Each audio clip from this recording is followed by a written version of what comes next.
Hey guys, it's NerdGasm, and a while back I reviewed A Death in the Family from 1988, easily the most influential and impactful storyline in Batman history, with its tragic events still sending shockwaves through that character's mythology, even to this day.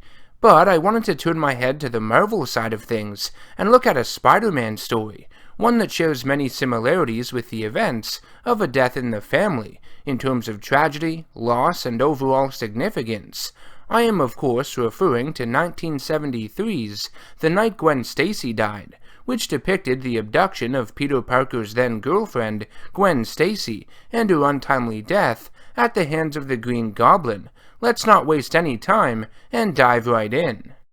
The Amazing Spider-Man number 121 begins with Peter, as Spider-Man, watching through he and Harry Osborn's apartment window at his dear friend, who is suffering from clinical psychosis or schizophrenia. It was brought on by Harry taking LSD, relapsing after a previous overdose he had had. This was the early 1970s, and comic books were starting to incorporate real-life social issues into their stories. The war on drugs was no exception. Anyways, Peter removes his Spider-Man outfit, wondering what could have caused Harry to do it. Peter had thought Harry was over this hurdle in his life by now. As he goes to enter the apartment and check on Harry, he is stopped by Harry's father, Norman Osborn. Norman blames Peter for what happened to his son and never wants to see his face again. As he yells at Peter, Peter notices Norman resembling his alter ego, the Green Goblin, more and more. Despite the Goblin knowing Spider-Man's true identity at this point, Norman is suffering from amnesia, which means Peter's secret and his life are safe for the time being. Seeing as Norman owns the apartment, he orders Peter's girlfriend Gwen Stacy as well as Mary Jane Watson to leave with Peter. None of them are welcome. Later, Norman enters Harry's room and apologizes to him, blaming himself for not realizing what his so-called friends were doing to him. Norman begins to hallucinate Spider-Man and threatens to kill him as he disappears in his hands. He then suffers a mental breakdown and all of his memories come flooding back. He races out of the apartment building and returns to his old hideout, where all of his Green Goblin gear is located. He puts it on, feeling he is himself once again, and vows to kill Spider-Man for not only making him forget who he was, but for what he has done to his son Harry. The Goblin decides to kidnap Peter's girlfriend Gwen Stacy, who had returned to Peter and Harry's apartment to check up on Harry despite Norman's orders. Peter returns home, only to find Gwen's handbag he had gotten her on Christmas, as well as a goblin lantern sitting on top, indicating none other than the Green Goblin himself is to blame. Horrified, Peter frantically searches New York for the woman he loves, and his spider sense leads him to the George Washington Bridge, though the artwork depicts the Brooklyn Bridge, but whatever. Peter finds the Green Goblin standing over Gwen Stacy, and Norman intends on fighting Spider-Man with the sole intention of killing him, seeing as Peter has been a boil on his ass for quite some time. The two collide as Peter tells him the gloves are off. He's ready to throw down. Spidey reels Goblin in with some web and decks him one, knocking the villain off his glider temporarily. Peter reaches Gwen, but not fast enough, as the Goblin strikes him and the impact knocks Gwen off the top of the bridge.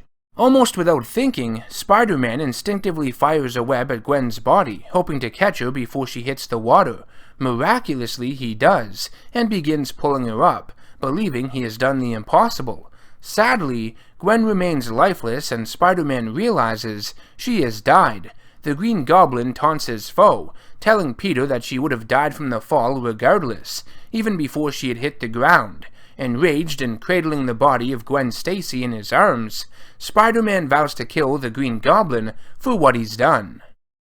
Moving on to The Amazing Spider-Man number 122, and I have to stop right here for a second and say that this cover by John Romita Sr. and Gaspar Saladino is one of my all-time favorites. It's got so much going on, tells you everything you need to know going into it, and is literally worth 1,000 words.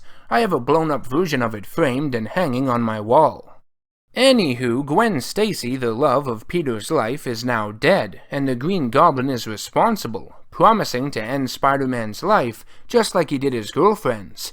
Peter puts Gwen down on a nearby dock and goes after the Goblin. Something has snapped in our hero, though. He wants his enemy dead, utterly destroyed, which has Goblin shaking a bit. The villain manages to slam Spidey headfirst into one of the bridge's cables, and is able to make his escape. Overcome with grief, Peter returns to Gwen's body and, like a madman, fights off the police and reporters that have gathered around her like vultures. He cradles Gwen in his arms once more, and is still in denial, believing everything will be okay in the end. As the paramedics arrive, he tells them there is no need, she's dead, and blames himself for what happened. The police think Spider-Man is responsible, seeing as he said out loud, "I killed her," not the smartest thing to do. But Peter has none of it, and has no time to deal with them. He has an appointment with the Green Goblin, and will put a stop to him once and for all. Peter goes back to his apartment, hoping Norman would somehow be there, and is willing to settle the score by any means necessary, even if he'll regret his actions later. He walks in on Harry, who is still tripping balls, but Peter doesn't seem to care about his friend right now. Despite Harry's pleas for Peter to stay there with him, to not leave him alone, Peter is fixated on revenge. That's the only thing on his mind right now. Harry will have to wait. To locate Norman, Peter goes as Spider-Man to the Daily Bugle and confronts Robbie Robertson, who tells Spider-Man the city blames him for the death of Gwen Stacy. Peter doesn't care though and gets him to find any unusual properties under Norman Osborn's name. Robbie finds a warehouse where Norman was seen 40 minutes prior, and without any delay, Spider-Man is off. At the warehouse, Norman is prepping for Spider-Man's imminent arrival. Once the wall crawler is dead, Norman will be free to conquer and get rid of all those out to destroy his name. Believing Spidey will enter from the front of the warehouse, the Green Goblin attempts to exit through the back, but Spider-Man is one step ahead of his foe this time, knocking him off his glider and then seemingly breaking it. Norman is pissed, but Peter is enraged even further by his response, because the life of Gwen Stacy means far more than a stupid toy. Norman tells Peter that Gwen's life was useless, pointless. All she ever did was occupy space, and that sends Peter over the edge. He's overcome with rage and brutalizes Norman, nearly killing him in the process. Peter falls back before he does something he'll regret, as Goblin's glider sputters back to life. Norman tries to kill Peter by impaling him with it from behind, but his spider sense saves him, and Norman ends up impaling himself instead. So do the proud men die, crucified, not on a cross of gold, but on a stake of humble tin. With the Goblin dead, Peter thought there would be closure with Gwen's death, but instead, he feels nothing. In fact, he's more alone than ever before. In the epilogue, Peter returns home to his apartment to find Mary Jane Watson waiting for him. She heard about Gwen's death, but Peter snaps at her, feeling she's being disingenuous, seeing as she's usually carefree in every way. Despite his reaction, MJ stays with Peter to comfort him in this tough time, planting the seeds for something more than friendship down the road. So that concludes the night Gwen Stacy died, one of the most significant storylines in Spider-Man's long and illustrious history. In my opinion, it's one of, if not the, greatest tragedies ever told in the comic book medium. Seeing a hero fail in such a big way like this was unheard of at the time. Characters died in comics, sure, but not prominent ones like Gwen Stacy, who had a decent role within the narrative, being so close to the main protagonist like that. She even had a decent fan base too, all things considered, and her death was something I don't think anyone saw coming. The writer of the story, Jerry Conway, believed personal tragedy was at the heart of the Spider-Man character. Without it, he would lose all that he is, and I have to agree, to an extent. The fact that Gwen Stacy and Peter Parker were growing so close jeopardized the story in several ways. The only direction it seemed to be heading in was with Peter and Gwen getting married, or Peter revealing his secret identity. The stakes just wouldn't have felt the same, and Peter's life would have been a lot brighter and happier than it was before. And I mean, we can't have that, can we? Someone needs to die. And that's what Conway did. Killing Gwen Stacy was a way to end Peter and Gwen's relationship, remove all the happiness, and pile on even more pain and suffering to Spider-Man's life. It's sheer genius. Really twisted and upsetting, but genius. Peter did end up marrying Mary Jane Watson in 1987's Amazing Spider-Man Annual number 21, but that's a story for another day, not important right now. In the superhero genre, success is usually the main outcome of a story. There's conflict, sure, the hero might have to face a few personal demons of some kind, but more often than not, good triumphs over evil in some grand and glorious way. That's just how it is. But I find these stories that focus on loss, tragedy, have the hero fail in some spectacular fashion, resulting in death, are few and far between. When done right, though, they are some of the best stories in the genre. Nothing can compete with them from an emotional standpoint. I think the reason for that is because the protagonists suffer from clear and explicit emotions we all face, and have to face at some point in our lives: loss and grief. It makes these larger-than-life characters more relatable and human, and that's a good thing. That helps them connect with their audiences. I hate to be negative, bleak, or sound crazy, but I kind of like when people die in these kinds of stories. It makes them more believable, realistic. When you have all these elements at play, these heroes and villains waging war against each other, especially when they know personal things about the other, casualties are bound to happen. Big ones, and why wouldn't they? To believe otherwise is too simplistic, and I think if these kinds of stories played it safe all the time, it would insult our intelligence as readers. I'd get bored.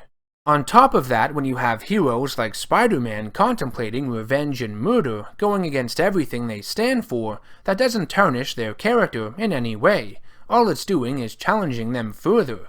It's providing perspective and context for what's happening, the immense loss they have suffered. Something I do want to mention in regards to this story is that it's known as the night Gwen Stacy died, but I can only recall one instance throughout the comic that the artwork clearly indicates that it's nighttime, when Norman is suffering from his breakdown and returns to his Goblin hideout. That's about it. When Gwen Stacy dies on that bridge, it looks like daytime to me, but I guess the day Gwen Stacy died just doesn't sound as impactful, does it? Killing Gwen Stacy is one of the most villainous things the Green Goblin has ever done, and that action cemented his spot as one of Spider-Man's greatest enemies, even more so than he was before. Now, one would assume the whiplash caused by Spider-Man's webbing broke Gwen's neck during her fall, and I mean the artwork shows that. It's a safe bet to make. However, the writing and use of certain words make me believe Norman had killed her even before Spider-Man had arrived at the bridge, when the Goblin said she would have died no matter what, from the shock of the fall, before she hit the ground. Yeah, I think she was already dead at that point. Regardless, Spider-Man blamed himself, and the death of Gwen Stacy has lingered with him ever since, depending on the continuity, of course. It's one of the most influential moments in his life, and much like the death of the Jason Todd Robin with Batman, Gwen Stacy's death has played a prominent role in Spider-Man's mythology. It caused a ripple effect. It was, like the storyline suggests, a turning point for the character. This has been NerdGasm. I hope you enjoyed the review. If you did, be sure to hit that subscribe button and bell icon to be notified of every video and update I release on the channel. If you want to help support my content and make videos like these a reality, make sure to check out all the rewards I have for you guys over on patreon.com/channelNerdgasm. Every bit helps in the long run and keeps this YouTube dream alive. As always, I will see you in the next one. Take care.